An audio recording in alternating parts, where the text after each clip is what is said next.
Hey ABC, happy Sunday. Doompaul here. Um, Doing a prog show.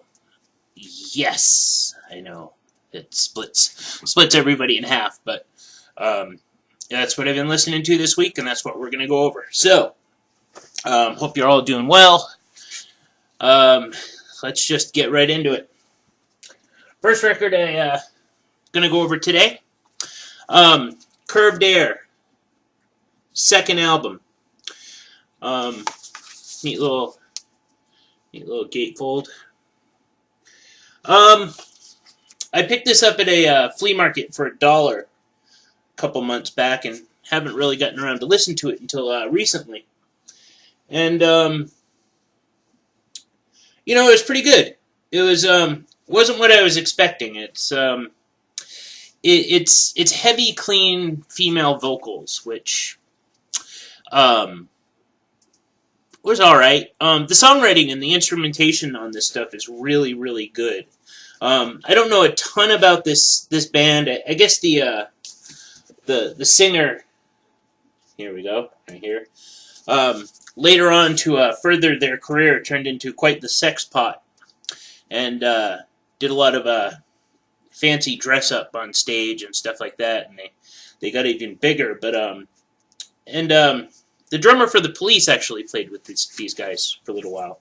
Not on this record, but later on in the 70s. But this is when they were first, it's certainly proggy. It's sort of like, I'd almost say like folky Renaissance.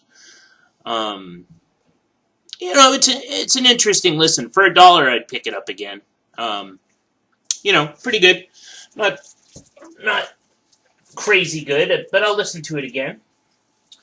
Now, the second record I'm going to go over, I'm going to pull it because I did Genesis's Wind and Wuthering before, and I gave it a meh review. And this one actually, a lot of people told me, you got to go earlier than that. You really do, because... And so I did. I picked up The Lamb Lays Down on Broadway when Peter Gabriel was still in here and singing. And, most of their records before this were pretty England-centric and almost fantasy-like. And this is an entire concept album about this Puerto Rican kid living in New York and all the trials and tribulations he went through. And boy, this is fucking great. From the first track to the last. I can't say that I can follow the story all that well. I didn't have the time to sit and really focus on the lyrics like I guess you're supposed to do. But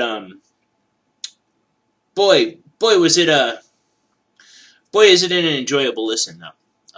And I never thought I'd say that about a Genesis record. So I'm going to creep slowly backwards from this one to get to the first one and find out more.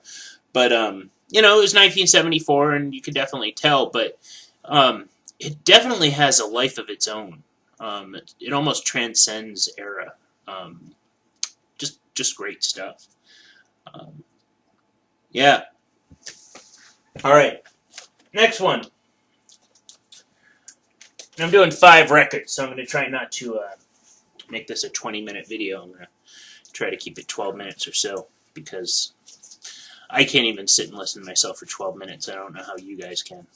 The next one I picked up in thrift store last week, and there was just this wall of vinyl, and I was like, at first I was pretty excited, and I was like, I'm going to go through it all.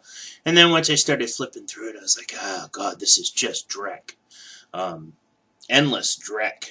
And towards the end, pulled up this. Spartacus by Triumvirate. It's a German prog band.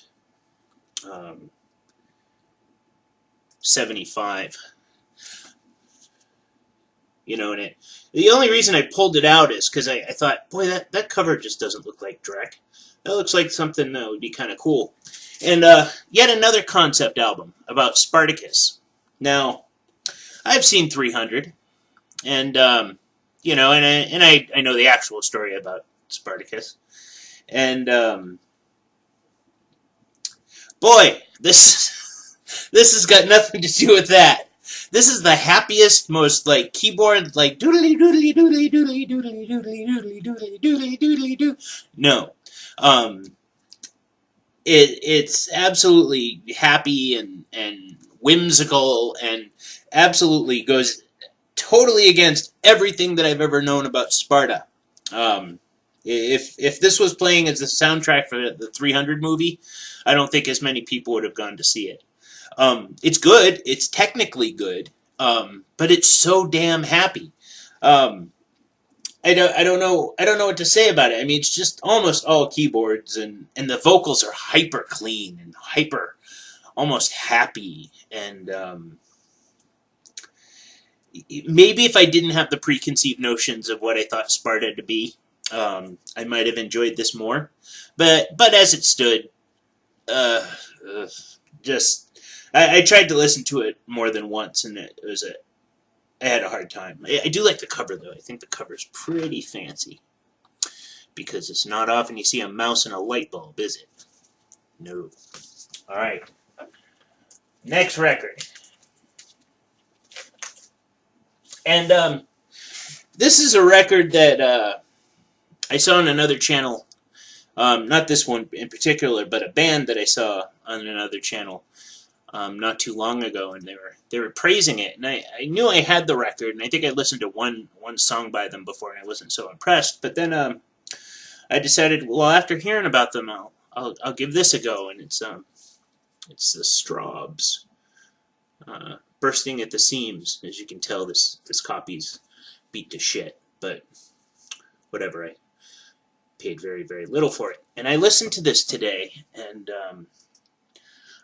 this is a rockin' record. This is absolutely not what the first track sounds like. Just rockin', and everybody's just fantastic on it, and the whole thing was just great. And it kind of blew me away. I first of all, the Strawbs is absolutely the worst band name ever. Just terrible, and their logo is just horrible, and this album cover is just terrible. But it does not belie what's within, which is just an amazing rock record that I will be sort of searching out some more. And I remember having a conversation with a metal theologian about this when I went to visit him, and he was, I was like, yeah, I got a record by the Strawbs, and he was like, yeah, let's not talk about that. And I kind of left it at that because his taste tends to run pretty impeccable, but I think he might be a little off on this one. This one's a rockin' record. I was just sort of like floored. Anyway, good stuff. Good stuff. And it's got keyboards, and it's got everything in it that you expect a prog record to have. A lot of doodly-doo and stuff like that. Final record I picked up today, and oh boy, did it blow my mind. And absolutely, it's a reissue by Four Men with Beards, and it's the second Van de Graaff Generator record. The least we can do is wave at each other. And record cover's pretty cool, and it's got the fold out. And I don't know all that much about Four Men with Beards. This came out on 180 gram vinyl. I don't know that much about the company, but the sound quality on this is boy, it's flooring. And what really surprised me about this is how David Bowie it sounded. And this was 1970, so David Bowie's first, maybe second record had already come out, but he still wasn't in full bloom. But it certainly reminds me a lot of the early Bowie stuff. well, no, the vocalists remind me a lot of sort of a combination of David Bowie and Nico from the Velvet Underground, and just layered on top of just massively talented instrumentation.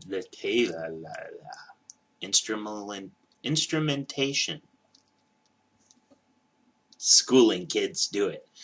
Um, and just everybody on here is just so amazingly talented. I was just lying on the couch with my headphones on today listening to this, and I just sort of closed my eyes and really tried to dig into it as much as I can, and boy, am I glad I did. Um, lately I've been picking up a lot of stuff that has not been blowing my mind, and this blew my mind, and it's so happy because it's been a while since something's blown my mind. Um, and this is a joyous purchase, if you will. Um, I usually try to keep my purchases under, $12, and I paid maybe $4 more than that for this. And frankly, I don't care. I'm gonna listen the hell out of this record. I can already tell. Don't know a ton about Van de Graaff Generator except that they are really held in really high regard as far as it goes, and just as far as the sound quality goes, I will not have a problem picking up any reissues from Four Men with Beards. Um, Company out of San Rafael, which I know pretty well. Didn't know they were from there, but yeah, a lot of interesting stuff. Having an entire week spent with prog makes me definitely. Next week will definitely be a rock show because now I feel all intellectual and shit, and yeah, that won't fly. But anyhow, I hope you guys are having a great week. Appreciate the comments. Why don't you guys give me some prog bands you think I should hear? Give me some thoughts on the albums I showed, stuff like that. I appreciate. Hope you guys are all having a great week. I am having a great week, and I'm going to continue to have a great week. And now I'm just rambling on, and I won't stop. Alice, tell me to stop. Stop. Okay, I'm going to go. Goodbye.